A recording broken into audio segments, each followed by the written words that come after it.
Welcome to the Next Generation Rockstars podcast. If you are trying to figure out how do you recruit and retain this next generation of rockstar talent, well, you are in the right place. All right, this week's episode of the Next Generation Rockstars podcast, we talk about developing talent, specifically a lot about developing leaders. And I get this question a lot. I'm always asked, why should I spend more money to develop my people? Why should I invest to give them skills so that they can leave me? And I always feel like that's such a short-sighted way to see developing your talent, because first and foremost, we know that next generation talent, if you're not developing them, they're going to leave and go somewhere where they can be developed. That is one of the big things that they're looking for. But even further than that, as Travis Dommert from Jackson Healthcare shares with us in this particular interview, is that it's so important to specifically develop your leaders, to really pour into them, because they can make or break the employee experience for the rest of your employees. So tune in. I hope you take lots of notes and meet Travis Dommert from Jackson Healthcare. Hey, and welcome to this episode of the Next Generation Rockstars podcast. I have a super amazing episode today. I have Travis Dommert from Jackson Healthcare. Welcome, Travis. Hey, Amanda, how are you? Doing super well. So you are in Atlanta, and I was looking at all these great place to work lists, and I was like, man, I got to showcase somebody from Atlanta. And so I reached out to you. So thanks for agreeing to be on the show. Oh, it's awesome to be with you. And you're right. It's rare that you find somebody like in your own backyard to talk to that, maybe could be a local expert. So I'll do my best. Perfect. Well, I know you're going to do awesome. So why don't you tell the audience a little bit about you really quick? Okay. I think about the different hats that I wear, and, I start the day each day as a husband. So I've been married for about 17 years, coming up on 18 this year. And then dad, I have 5 kids. And so they're all school aged, and life is really full on that side, and then I go to work every day, and I get to work at an absolutely amazing place. I'm at Jackson Healthcare, as you said. And I've got a dream job. My responsibility is for talent acquisition and learning and development. And it's getting to kind of live out a professional and life passion that I discovered way too late in life, but I'm just glad I found it nonetheless. I started out in engineering and ended up working with people, but all rooted in the same idea, which is I'd like to know how things work. It's just I didn't realize until years after business school that learning how people work would be so fascinating. That's a really cool little movement on your career, because a lot of people go into engineering thinking this is my path for life, but that was a very interesting move you made. I'm kind of curious, could you tell us a little bit more about what encouraged that move? Sure. Ultimately it was, I think, trying to be successful. So I started out in truly hardcore engineering. It was manufacturing engineering, and I could say I didn't fall in love with like a machine shop floor. And I thought deep down, like, I love cars. I'm passionate about cars and airplanes. And so I got to go to work in the design center at Ford Motor Company when I was in college, and it was really cool. The only thing that was troubling was I also grew up outside of Dallas, Texas, and I thought, I want to live back in the South. And they were very candid. They're like, all roads in the auto industry in the United States all kind of lead back here. And so that caused me to pause and just think, what else might I be interested in? And at the time, IT was taking off. So I pursued a career in IT consulting, which eventually led me to implementing software and systems and realizing that there were some keys to successful implementations. And namely, it was that it actually had the backing and the buy-in of the user. And if you made the user's life better and you somehow help them succeed, then maybe your software project would work. And if somehow even if you had the most amazing software, if what your software did was make our client look or feel dumb, funny how they'd have a really hard time supporting it and learning to use it. And so we started realizing, like, wow, people are really at the core of how everything works. Yeah. How do we get people on board with what we're trying to do? How do we help people grow? And anyway, several career epiphanies later, I ended up working 100% in the people business, which is in staffing and then eventually in HR and development. I love this little journey that you took. And I think it was a really important multiple steps along the way where you woke up and you saw these little ahas, and then they've all added together. I know that in my career, I've had multiple aha moments as well that have brought me to where I am. So that's fascinating. So in all of this journey that you've taken so far, I would imagine that you have had the experience of multiple different types of leadership. Mm-hmm. So how did that experience shape your own leadership style? That's a really good question. We actually do an exercise at the kickoff of our leadership program here at Jackson Healthcare. And one of those exercises is for people to just think about the best person they ever worked for and write down an adjective or an attribute or a characteristic of that person on little Post-it notes. And then we go put them on the wall. But we group them into 4 areas. And one is their IQ. Another one is their emotional intelligence, or how they made you feel. Mm-hmm. Another one is their subject matter expertise. And then we've got like an other bucket. If you can't figure out which 3 of those go into, you put it over there. And gosh, the first time I did that exercise several years ago, mm-hmm. I immediately thought about one person who I worked for who always had a smile, always asked how I was doing, would always thank me, like at the end of every day or every week, like, thanks so much, so glad you're here. And he said it more in probably the first 6 months I worked for him than every other person I'd ever worked for combined. Wow. And I thought, we went through really hard times. In fact, I worked for him in 2008 as the bottom fell out of the market. Right. And, the last thing I would ever do would be to do something that would hurt him. Like, I wanted him to be successful. I wanted to make the company successful. And anyway, I've experienced a lot of people with other styles. Yeah. And somewhere the undercurrent was however it looked, however it felt, whether they were charismatic and extroverted or they were quiet and technical, you could tell, are they for you mm-hmm. or are they for them? Mm-hmm. And if their thoughts and actions felt like you were there to help them achieve whatever it is they were trying to do, it wasn't as great of a, experience. Yeah. So anyway, that's really informed a lot of how we do things here throughout our company.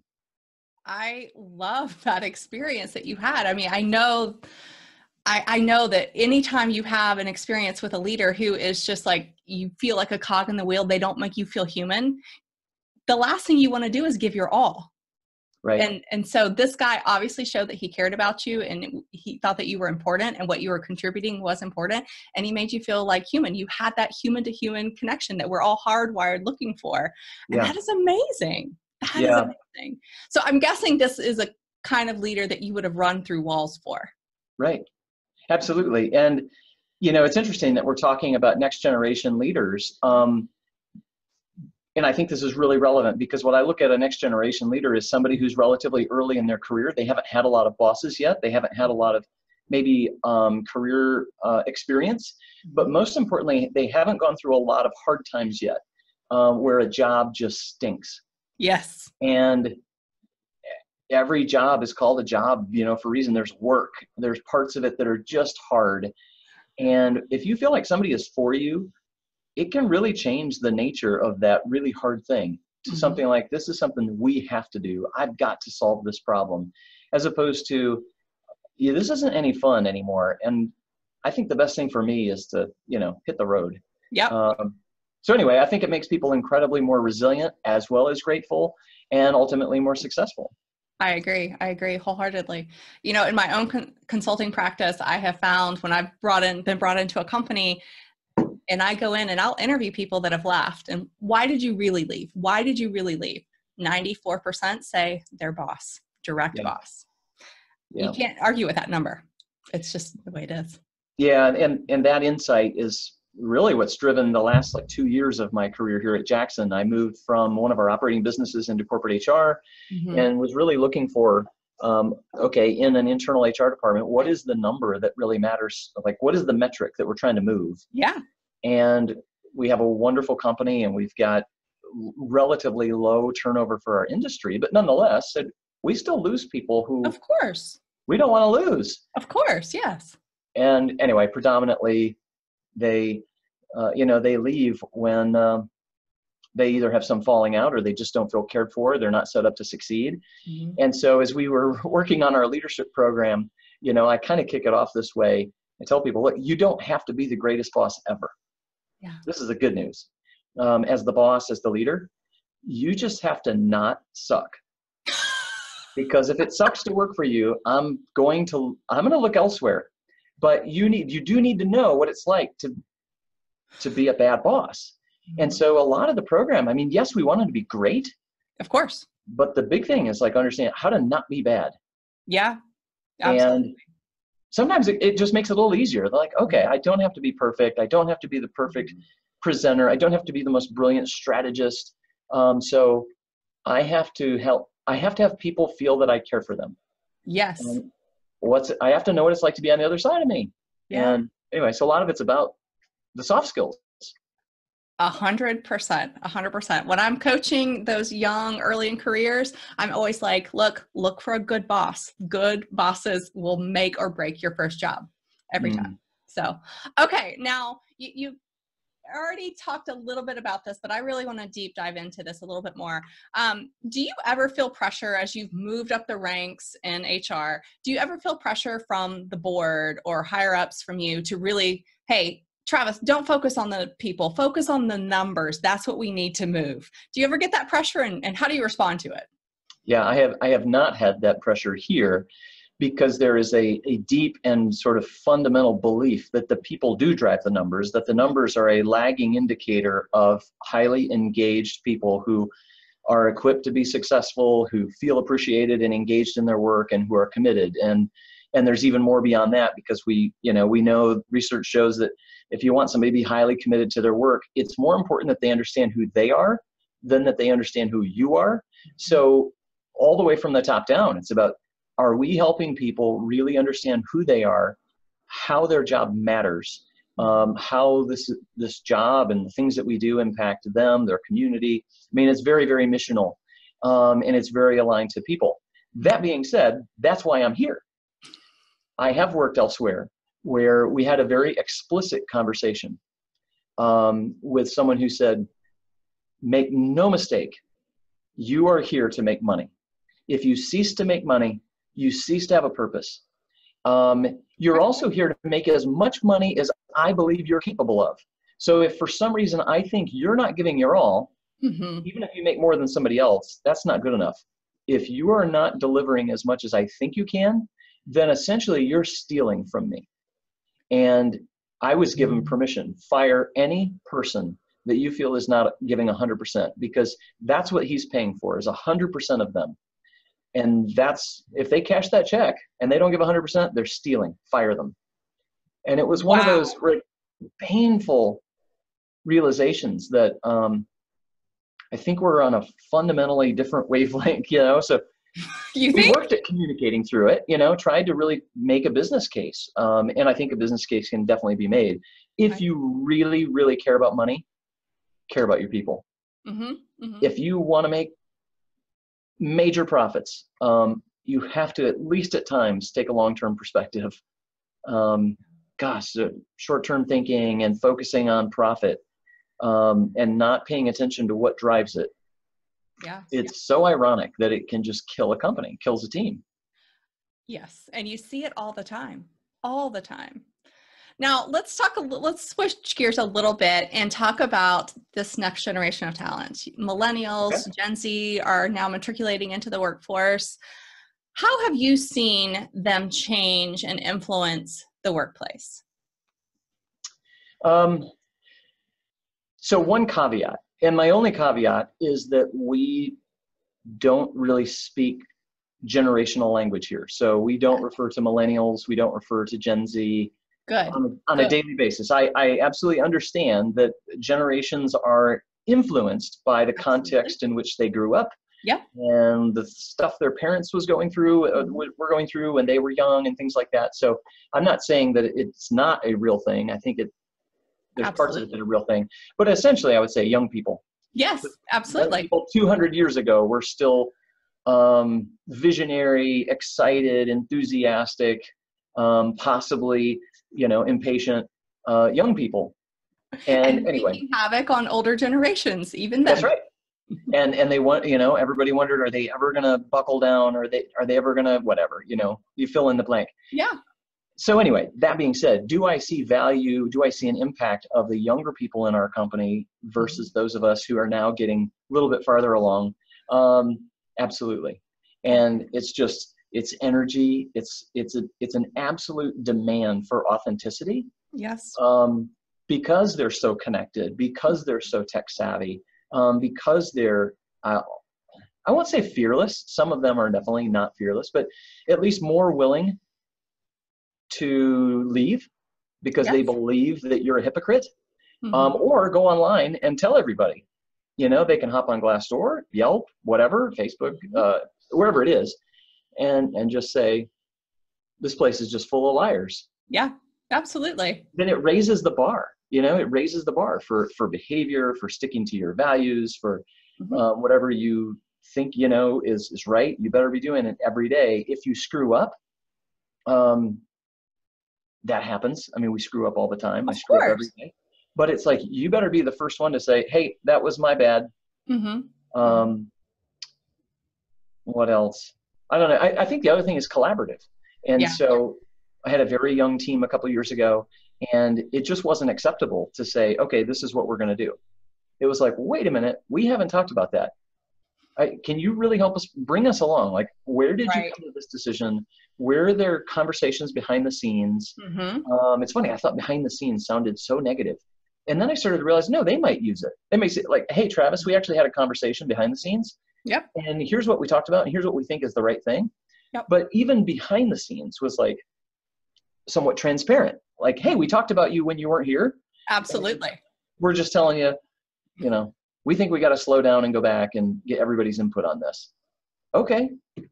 And what I found was, gosh, you take just even a moment, take 10 minutes at the end of a meeting, or 5 minutes at the front of a meeting or something, and be more collaborative. Yep.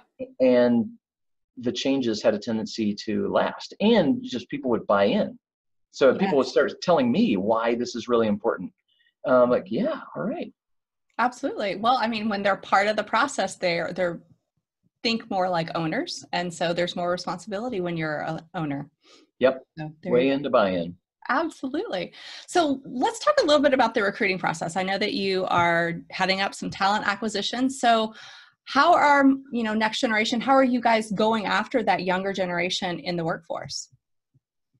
Yeah, largely sort of two-pronged strategy. Most of the people who come work here are through referral, and that's fantastic. That is fantastic.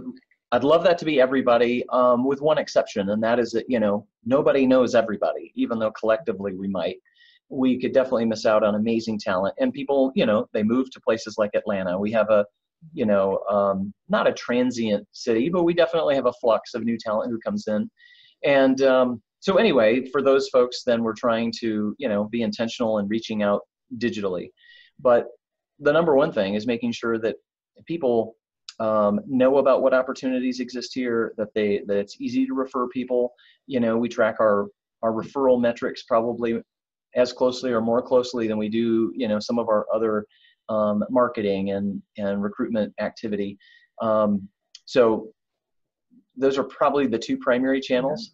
And then the other thing, is actually just doing good. The company has done good for a long, long time, but it was only a few years ago that they actually started capturing videos and sharing stories internally about the amazing things that our associates were doing in the community. And the idea was like, oh, hey, everybody, did you know that this team did this? And it was kind of a feel-good thing internally. Well, that was the very first thing people turned around and they started posting externally. Yes. And it's so amazing because it ended up changing really almost our whole brand strategy. Right. Jackson Healthcare used to be much more around market intelligence about what's going on in healthcare and what physicians think. And now it's much more about, it's absolutely missional that Jackson Healthcare is about having a positive impact on people in the world. And how do we improve the lives of everyone we touch?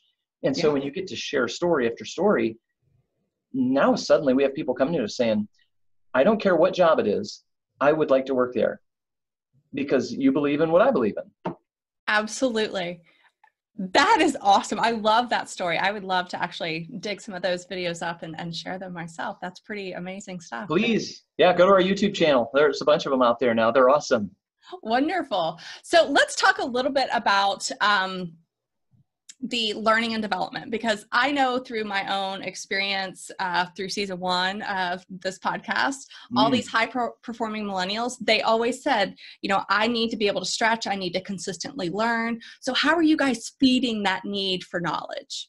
Well, yeah, it's pretty insatiable. And that was an interesting fact that I picked up at a seminar event earlier this year, was that, you know, the number one desire of, and this particular event, they said millennials, but I would say, again, next generation leaders, was learning.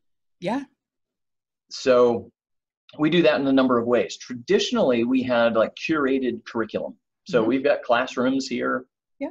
Everybody has access to take classes. They are encouraged. They're put on career paths where it's like, okay, these are the 6 classes that you should take this year and next year and the year after and whatever. And so Jackson Healthcare University helps fill that need internally for our folks. But I was looking, you know, we've maybe offered 30 different classes in the last 10 years. Okay. And now you look online at some massive learning platforms and you realize, okay, there are also thousands more. Yeah. And now, you know, we're trying to tap into that. So for the last 2 years, we've been developing a partnership with LinkedIn Learning. Yes. You know, since LinkedIn bought Linda.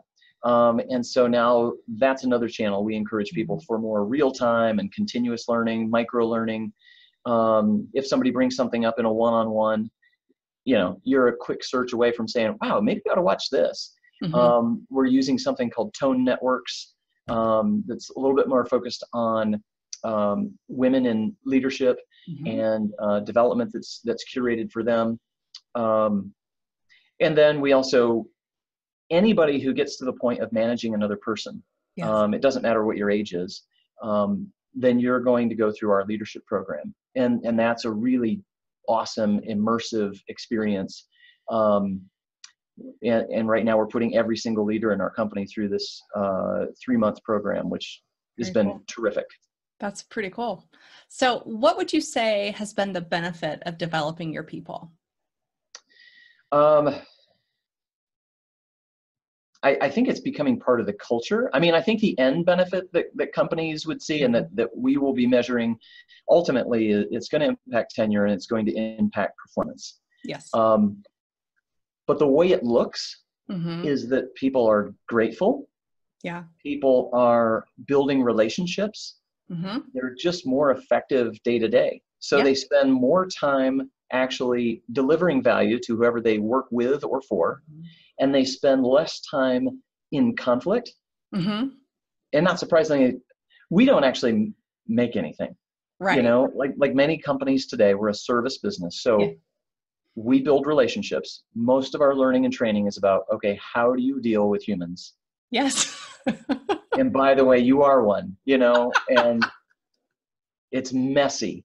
So I tell people on their very first day of work, you know, it's a matter of minutes. I hope it's hours or days, but it might be minutes before somebody hurts your feelings, or worse, you hurt someone's feelings. So what are you going to do then? Yeah.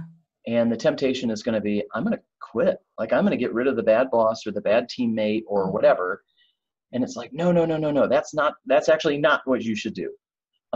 If you really value learning and growing and being a better person, here's some tools, here's some techniques. And when you lean into that rocky relationship or those misspoken words and you do it effectively, you end up becoming closer. And so now this person you thought you wanted to get rid of, you actually love them a little bit because you see their warts and, you know, and suddenly you're closer. And so I think the other benefit is people are just closer. Like, I see more hugs and tears here than any place ever by far that I've ever been. That's great. And somewhere along the way, I know that has business value because I know that they're learning the same things to develop relationships and help people. Absolutely. Outside of our company. Yeah. You want to build community among the people that you work with day in and day out. Absolutely. That's awesome. I love to hear the tears and the laughter and all that good stuff. That's what I listen for when I'm observing at companies. I'm walking around, I'm listening, like, What are the conversations like? What's the tenor of the conversation? Is there laughter? Are they talking outside of just work talk? And that's one of my judges of like, okay, this is, I know it's weird, but for me, it's about building community and are these employees enjoying being together? So yes. Yeah, we joke about there being a tear quota. We don't get enough people crying. We're not doing our jobs. We're not reaching them. And let's all stop being fake here. We got to get down to what do you really, really care about? And man, when you get somebody who can't talk, you're like, okay, we got there with you. Yeah. It's good stuff. I love this. I have the tier quota. Okay. That's really great. Don't let that out. If you can just edit that part out. So Travis, what piece of advice would you give to a first-time leader? This is their very first time leading people. What would you do to set them up to succeed? I would give them the advice we start a lot of our programs with, which is that there may be some of this job as a leader that you like, and there may be some of it that you don't like. There may be days when you feel good, and there may be days that you feel bad. Don't worry about any of that. If you're going to play the role of leader, it's not about you. So don't worry about your style. Don't worry about how you look. Don't worry about what you sound like. It's not about you. If you will look at what do people need from you and you offer that to them, they need encouragement, they need direction, they need support, they need love, they need forgiveness, they need purpose. If you just keep asking yourself, whether you've never led anybody or you're really seasoned, what does this person need from me? And try to offer that up, I think 9 times out of 10, you're going to be successful. That is such a fantastic answer. And honestly, I can't think of any better way to end this episode. So Travis, thank you so much for joining us today. Awesome. Thanks, Amanda. Thank you. Thanks so much for joining us for this episode of the Next Generation Rockstars, where we have discussed all about recruiting and retaining that next generation of talent. So I'm guessing that you probably learned a tremendous amount from this week's Rockstar Leader. And if that is the case, don't keep me a secret. Share this episode with the world, but really share it with your friends, with your colleagues, because they also need to learn how to recruit and retain this next generation of talent, because these skills are crucial to business success moving forward. Now, of course, I want you to keep up to date every single week as we are dropping each and every episode. So be sure to subscribe to your favorite podcast platform of your choice, and you will see the Next Generation Rockstars show up just for you.